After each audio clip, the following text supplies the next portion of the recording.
Tensi tinggi antara timnas Indonesia kontra Vietnam yang dimulai sejak era Pak Hang Seo dan Coach Sintayong nampaknya masih menyisakan bara persaingan di antara kedua tim dan terus menyala sampai makin membesar di era baru timnas Vietnam.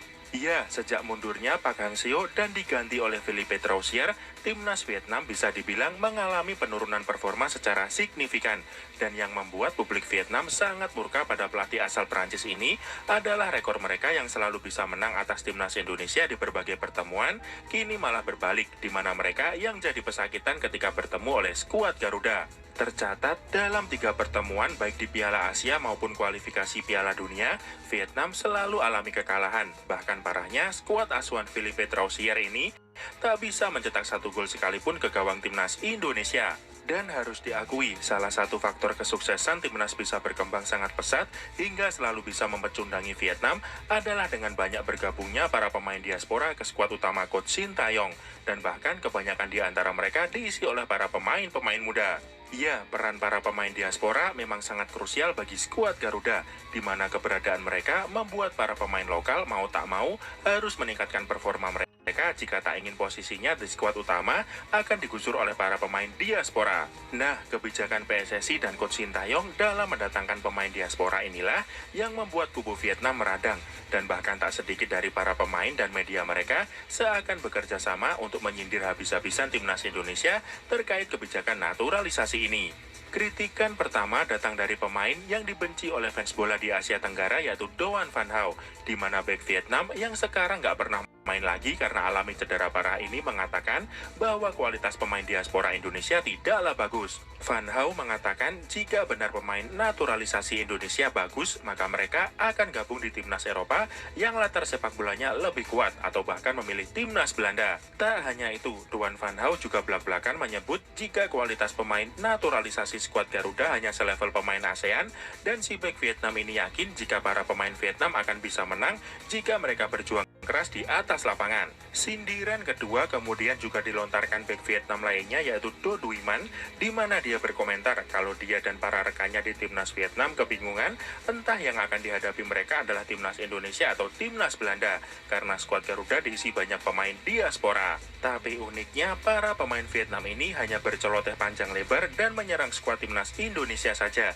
Padahal selain Indonesia, ada juga Filipina dan bahkan Malaysia yang sebenarnya lebih banyak mendatangkan pemain naturalisasi dibandingkan timnas Indonesia. Namun anehnya, skuad Vietnam atau bahkan para medianya gak pernah berisik berlebihan dalam mengomentari fakta ini.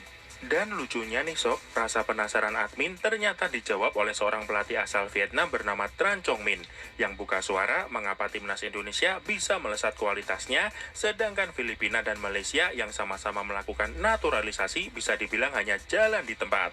Ya, Tran Chong Min mengatakan walau Filipina punya banyak pemain naturalisasi dibanding skuad Garuda, tapi kualitas pemain antar kedua negara ini sangat berbeda sob, sehingga hal ini jelas berpengaruh pada kondisi skuad di dalamnya. Dan kesalahan Filipina yang lainnya adalah mereka terlalu sering berganti pemain dan pelatih, yang mana ini juga membuat pola permainan mereka tak akan bisa matang, karena jelas pelatih baru akan merubah skema permainan, termasuk pemilihan pemain yang dirasa cocok dalam strategi yang akan diterapkannya. Dan satu hal lain yang tak dimiliki oleh Filipina dari timnas Indonesia adalah mereka tak punya pemain lokal yang kualitasnya bisa bersaing dengan para pemain diaspora. Sehingga sentuhan para pemain lokal di timnas mereka benar-benar hilang. Dan beberapa hal inilah yang pada akhirnya membuat Tran Chong Min menilai jika Filipina belum akan bisa menjadi timnas yang tangguh di ASEAN walau sudah diperkuat banyak pemain naturalisasi. Dan jelas kini terjawab sudah mengapa banyak pemain Vietnam dan medianya sangat membenci para pemain diaspora dari timnas Indonesia, dan alasannya bahkan telah dijawab sendiri oleh salah satu pelatih asal Vietnam, yaitu Tran Chong Min. Ya, timnas Indonesia dengan dukungan maksimal dari pihak federasi kemudian menemukan satu pelatih yang kompeten dan punya intuisi tajam dalam merekrut pemain diaspora yang tepat untuk bergabung ke skuad timnas, nyatanya benar-benar membuat negara tetangga yang super berisik yaitu Vietnam merasa tahtanya akan segera tergusur digusur oleh timnas Indonesia. Dan satu-satunya cara yang mereka bisa lakukan saat ini hanya sekedar menyindir lewat media dan berharap itu akan jadi polemik di antara fans yang mendukung naturalisasi dan tidak mendukung naturalisasi. Tapi untungnya sih hanya segelintir oknum yang tidak suka dengan program naturalisasi para pemain diaspora. Sedangkan hampir sebagian besar fans timnas mendukung program ini karena nyatanya hal ini benar-benar memberi dampak signifikan untuk kemajuan timnas Indonesia. Terlebih para pemain lokal jadi naik levelnya sejak berkompetisi dengan para pemain diaspora yang bergabung di timnas. Jadi sudah jelaskan sob kenapa banyak pemain dan media Vietnam sangat membenci para pemain diaspora Indonesia. Ya karena pertama, mereka gak suka timnas makin kuat dan menyalip prestasi mereka di sepak bola. Yang kedua, hadirnya pemain diaspora dalam waktu singkat di timnas ternyata bisa langsung mengancam posisi timnas Vietnam. Terbukti dalam 3 pertandingan terakhir mereka selalu kalah dan terjun bebas ranking FIFA-nya. Dan yang paling nyesek adalah poin ketiga di mana Vietnam yang ingin meniru langkah Indonesia untuk mencari pemain diaspora dipastikan akan sangat sulit untuk merealisasikannya. Pasalnya terbentur oleh situasi politik dan aturan di negaranya. Dan ya, hingga saat ini Vietnam hanya bisa melakukan pesayuar lewat pemain dan media mereka pada timnas Indonesia.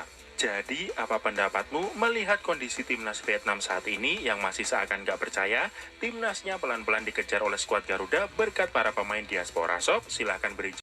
Ya, jadi itu saudara ya satu video yang akan kami reaction di sini. Ada 3 faktor kenapa memang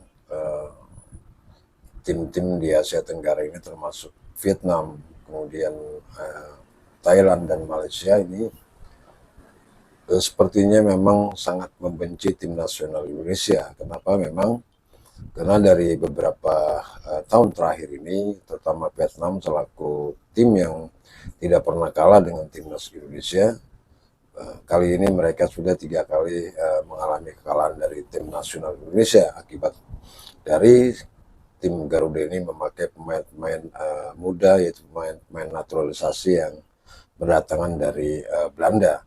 Nah, oleh sebab itu maka ya sedikit terusik oleh kehadiran para pemain naturalisasi Indonesia ini, sehingga Vietnam yang tidak pernah kalah melawan Indonesia, pada akhirnya mereka 3 kali menderita kekalahan dan bahkan hampir ya sedikit lagi mereka tidak bisa ikut dalam kualifikasi Piala Dunia round ketiga nantinya, karena memang dikalahkan sama timnas Indonesia 2 kali berturut-turut ya dalam kualifikasi ini. Jadi wajar saja, dan seperti apa yang saya katakan kemarin, memang mindset pemikiran bola kita di Asia Tenggara ini memang berbeda dengan apa yang dilakukan di luar negeri, di negara-negara yang sudah maju sepak bolanya. Jadi baik Vietnam, Malaysia, Thailand ini mengandalkan kepada pengakuan akan mereka adalah negara yang sepak bolanya lebih baik dari yang lain. Jadi bukan mengandalkan kepada prestasi yang ke depan akan dikejarnya, seperti halnya Indonesia. Indonesia juga dulu seperti itu ya. Dulu juga seperti itu, menginginkan ada satu pengakuan bahwa timnas Indonesia ini adalah tim yang bagus di Asia Tenggara. Tetapi saat Sintayong kemudian melatih timnas Indonesia, Sintayong kemudian bersama PSSI memangkas seluruh pemain dari generasi tua kepada generasi muda. Jadi tidak ada lagi pemain yang sifatnya senior yang kemudian selalu dibangga-banggakan. Kalau tidak cocok sama pelatih ya kemudian mereka tidak dipakai untuk melakukan pertandingan internasional. Jadi kita harus kembali lagi melihat mindset kita, tujuan kita dalam pembinaan sepak bola ini. Jadi mestinya kita sudah tinggalkan hal-hal yang seperti itu, menyindir sana sini, kemudian ya pada saat kita melakukan pertandingan yang sifatnya internasional, kita tidak bisa banyak berbicara di dunia internasional. Jadi saya menanggapi ini, mengingat memang kita sementara ini di Asia Tenggara masih saja memikirkan masalah pengakuan-pengakuan yang menurut pendapat orang banyak bahwa salah satu negara itulah yang paling hebat, tetapi kita Indonesia sekarang ini sudah menghapus itu. Kita maju terus bergerak kepada prestasi-prestasi yang harus kita kejar, terutama sekali adalah dalam kualifikasi Piala Dunia ini. Nah, itu saja barangkali saudara, silakan Anda tulis di kolom komentar di bawah ini, dan jangan lupa Anda like dan subscribe channel Gerbang 7 Tangsel ini. Terima kasih. Wassalamualaikum warahmatullahi wabarakatuh.